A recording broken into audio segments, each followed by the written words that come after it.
Picture this. The sun is going down, and there is nothing you can do to stop it. No switch on the wall, no glowing screen in your pocket, no street light, no lamp, no candle. The last red light drains out of the sky, and the world you can see shrinks to almost nothing. Within an hour, you cannot make out your own hand held in front of your face. This happened to every human who ever lived, every single night, for hundreds of thousands of years. The dark was not a setting you could turn off. It was a wall that fell on the whole world at once. And on the other side of that wall were the things that hunt in the dark, the cold that creeps into your bones, and roughly half of your entire life.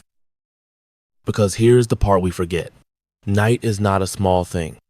For most of human history, people had no real light for 12 hours out of every 24.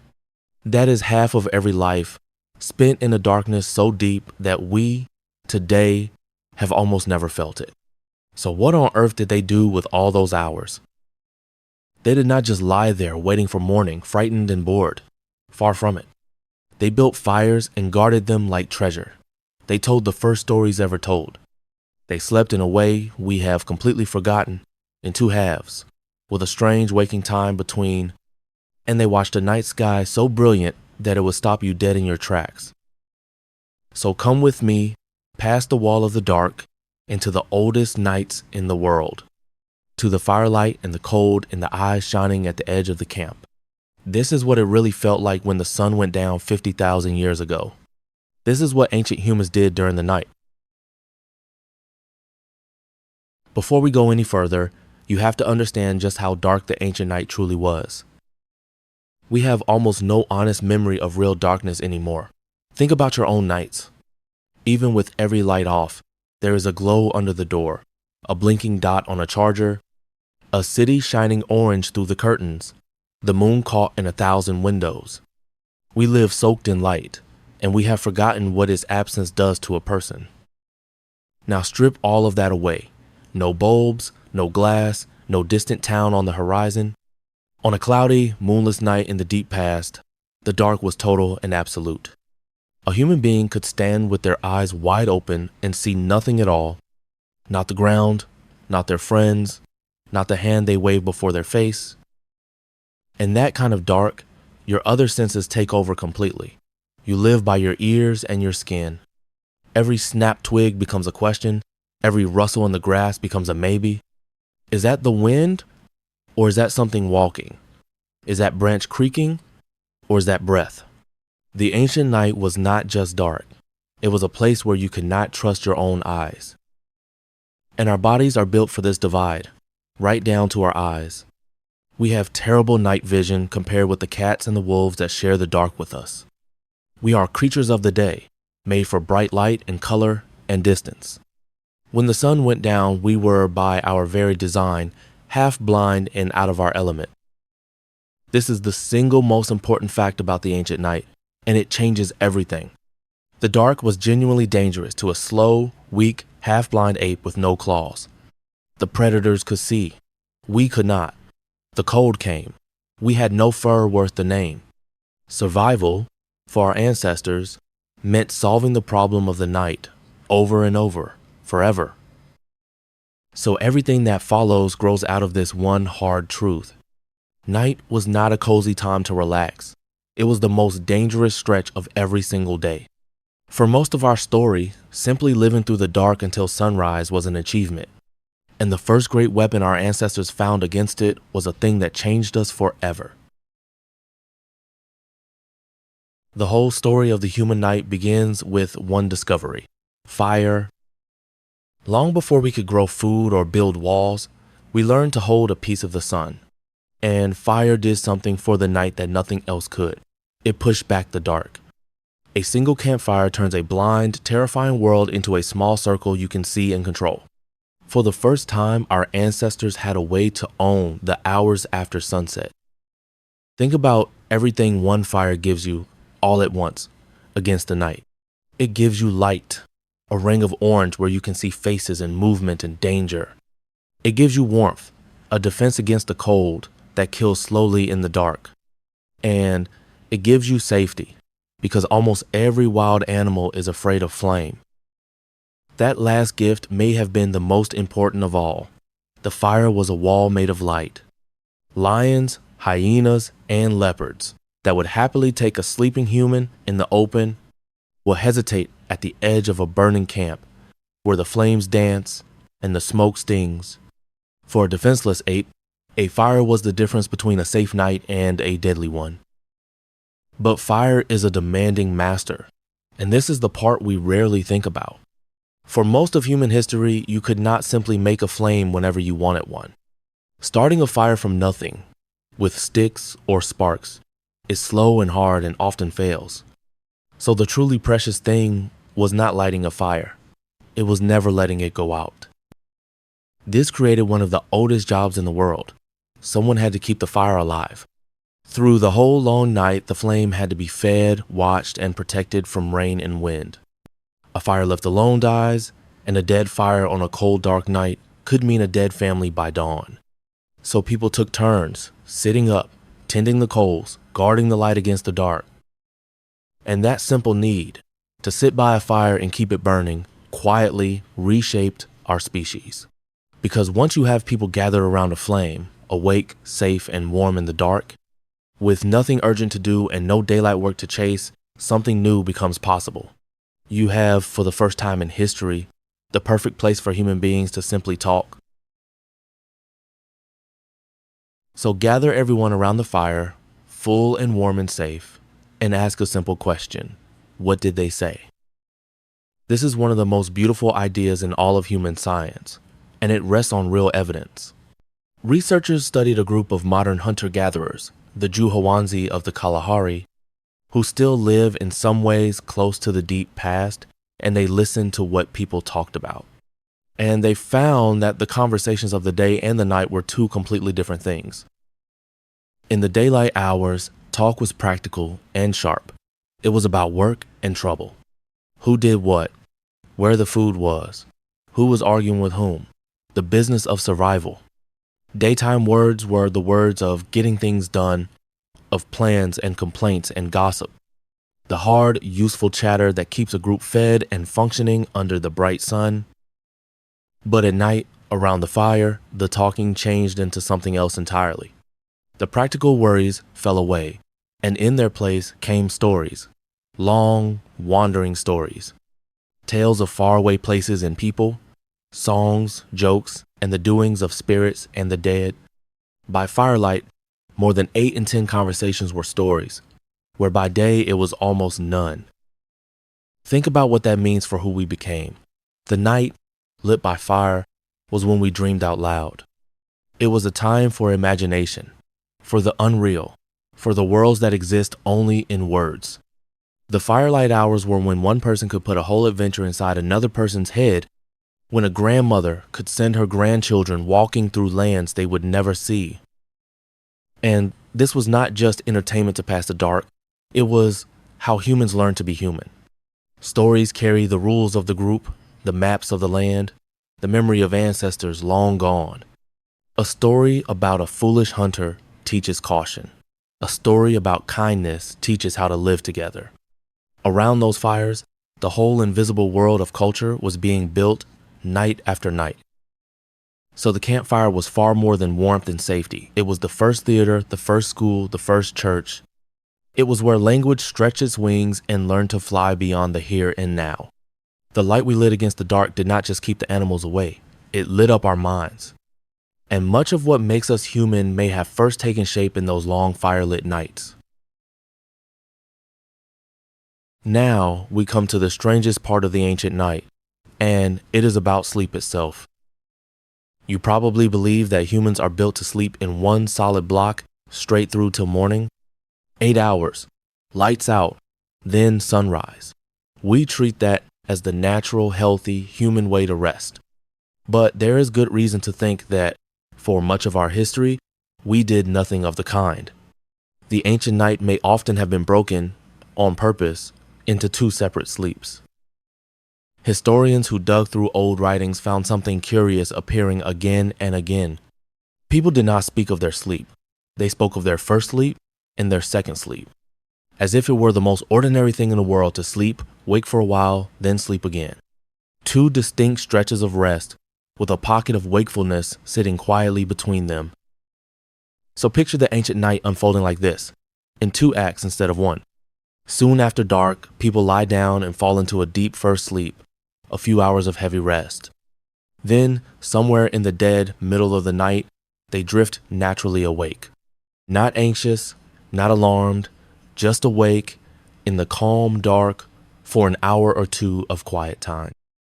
And what did they do in that strange waking hour in the middle of the night? Gentle, quiet things. They would tend the fire and murmur softly to the person beside them. They would think or pray or simply lie still and let their minds wander in the dark. It was a peaceful island of wakefulness, floating in the middle of the sea of sleep. There may even be a clue to this hidden in our own bodies when we let them off the leash. In one famous experiment, people were placed in long nights of darkness with no clocks and no light. And after a while, their sleep naturally broke apart into 2 pieces with a wakeful gap between, as if the body were remembering an old rhythm that the modern world had buried. There is also a quiet wisdom in this broken sleep when you think about the dangers of the dark. A camp where everyone is unconscious all at once, all night, is a camp with no one watching. But a group that naturally wakes at different times, drifting in and out through the night, is a group that almost always has at least one pair of eyes open against the dark. So the ancient night was not one long blackout, but something gentler and more woven. Sleep, then waking, then sleep again, threaded through with firelight and soft voices. The solid 8-hour night we chase so anxiously may be the strange new invention, and the broken 2-part night of our ancestors may be an older, truer human way to rest. But for all the firelight and the storytelling, we must never forget the other side of the dark, the danger. Because while our ancestors talked and slept, the night belonged to creatures built for it. The big cats, the hyenas, the things with eyes that drink the smallest light and shine it back. To a leopard, a sleeping human is slow, soft, and nearly blind, an easy meal in the dark.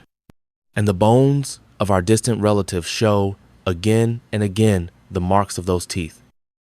We have found ancient skulls with 2 neat punctures in them, spaced exactly like a leopard's fangs. We have found the remains of early humans inside the old dens of giant cats. For long stretches of our story, we were not only the hunters, we were also the hunted. And the hunting of us happened, above all, in the helpless hours of the night. So how does a weak, half-blind ape survive a world full of night hunters? The answer is each other. The single greatest defense our ancestors had was simply to be together in a tight group. A lone human in the dark is prey. A close circle of humans around a fire is a much harder problem. There are more eyes to spot danger, more hands to fight, and more noise to scare a predator off. And within that group, someone almost always seems to have been awake and watching. Between the broken sleep, the fire tending, and simple fear, the camp was rarely fully blind. Through the long night, there were eyes that opened, ears that pricked up, bodies that stirred. The group itself became a creature that never entirely slept, always half listening to the dark. Where they slept mattered just as much as how. Our ancestors chose their night places with care. The mouth of a cave, with stone at your back and a fire at the entrance, was a fortress.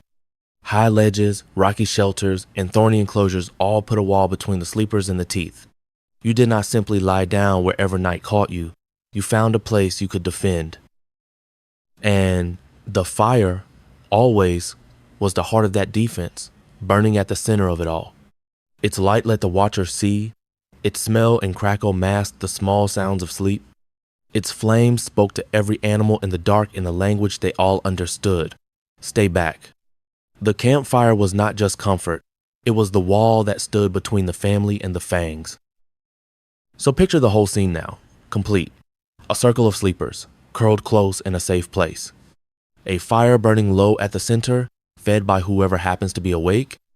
And out beyond the light, in the deep dark, the patient eyes, watching, waiting, kept at bay. This was the truce our ancestors struck with the night, and they renewed it every single evening. Let us come in close now and look at the simplest thing of all. How did they actually sleep? No mattress, no pillow, no blanket in the way you would know one. Just the body and the ground. And the bare ground is a cruel bed. It is hard, it is cold, and it is crawling with life. Damp soil pulls the heat straight out of you. Insects and biting things move through it in the dark. So even the simple act of lying down to rest was a problem our ancestors had to solve. And wonderfully, we have actually found their solution preserved in the dirt of a cave. In a rock shelter in South Africa, scientists uncovered the remains of ancient bedding, layers of grasses and reeds, carefully gathered and piled up to make a soft, dry sleeping mat. And these beds are old beyond easy imagining, made tens of thousands of years before farming began. But the people who made them did something even cleverer than just piling up soft grass. Tucked into the bedding were the leaves of a plant that naturally drives away insects. They were laying down, by hand, a mattress that also worked as a shield against the biting dark, keeping the mosquitoes and the crawling things at bay while they slept on the gathered reeds. Think about the quiet intelligence in that. This was not just collapsing onto the floor. This was choosing a spot, gathering the right plants, building a layer bed with a purpose. Soft material for comfort, dry material to keep off the cold ground, and bug-repelling leaves on top. A Stone Age bed, designed and built fresh by minds that understood their world deeply. And they did not sleep spread out and alone. They slept close, bodies near bodies, for a reason. In the cold of the night, the simplest heater in the world is another warm human being. Huddled together, a group shares its warmth and loses far less of it to the hungry dark. To sleep touching your family was not just affection. On a cold night, it was survival. There is something deeply tender hidden in all of these small practical details. The gathered grass, the chosen leaves, the bodies curled close together for warmth.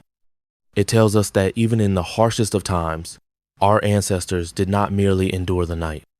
They tried, with the little they had, to make it a little softer, a little safer, a little kinder. So strip away every comfort we own, and this is the ancient bed. Grass, leaves, earth, and each other. No walls, no roof, no soft mattress, just clever hands and warm bodies against the cold. And from this humble bed looking up, our ancestors had one last gift the night gave them. A view of the sky that almost no human alive today has ever truly seen. Lie back on that bed of grass, look up, and let us in where the ancient night was at its most beautiful. Because in a world with no artificial light at all, the night sky is a different thing entirely. The faint scattering of stars you might see from a city is a pale ghost of the real thing. Out in the true dark, with no glow to drown them, the stars come out in their thousands upon thousands. The whole sky blazes, and the great band of our galaxy arches overhead like a river of light. Every single ancient human saw this, every clear night of their lives. It was their ceiling. The Milky Way was not a faint smudge to them. It was a bright, glowing road across the heavens. The stars were not a handful of dim points. They were a glittering, crowded, living dome. This overwhelming sight was simply the normal nightly view for every person who ever lived before us. And human beings cannot look at something that beautiful and overwhelming without trying to make sense of it. So they did what we have always done with anything we do not understand. They found patterns and they told stories. They linked the bright stars into shapes, animals, and heroes and figures from their tales. The sky became a vast picture book, painted in light, that the whole world could read together. The sky was also the first great clock and the first great calendar, and that was no small thing. The stars wheeled through the night in a slow, perfect, predictable circle. Certain stars rise at certain seasons, marking the time to move, to gather, to expect the rains. By watching the heavens turn, our ancestors learned to read the rhythm of the whole year. The moon, too, kept its own faithful time, swelling and shrinking in its steady cycle. From dark to a sliver, to full and brilliant, and back again, over and over, forever. It was the first counting machine in the sky, a way to track the passing of the days, and on a bright full moon night, it gave a precious gift, enough light to almost see by. So the night sky was not just decoration. It was a map, a clock, a calendar, and a story all at once. It told them when to move and when to wait. It held their myths and their dead and their gods. It was the one part of the world that was always there, always turning, never changing, and never gone. For people with no books and no screens, the heavens were the greatest text ever written. And this, perhaps, is the saddest thing we have traded away for our bright and easy nights. We banished the dark and the fear and the cold, and that was a very good trade. But in lighting up our world, we also dimmed the stars, and most of us have never really seen them. Our ancestors, with all their hardship, fell asleep each night beneath a sky on fire. So what did ancient humans do during the night? They lit fires and guarded them like life itself, building a wall of light against the dark. They gathered close and told the first stories ever told, and lit up their minds as well as their camps. They slept in two halves, with a quiet waking hour between, on beds of grass and leaves and warm bodies. And they slept beneath a sky so thick with stars that it would take your breath clean away. The night was the most dangerous half of their lives, and they met it the way humans always have. Not alone, but together. Not in silence, but in story. Not in despair, but with clever, patient hands. Everything we love about the evening, the warmth, the talk, the closeness, the dreaming, was forged 100,000 years ago in the firelight against the cold and the dark. Next time, we are staying in this ancient world, but turning to a question rarely asked out loud. Half of every group in every age face something every single month with no modern comforts at all. No shops, no medicine, no easy answers, just their own bodies and the wisdom of the women around them. So how on earth did ancient women handle their periods? Thanks for spending this time in the deep past with me. If sitting by this ancient fire made the dark feel a little warmer, subscribe and stay a while. There is a whole ancient world out there, badly drawn and waiting for you. This was Grug.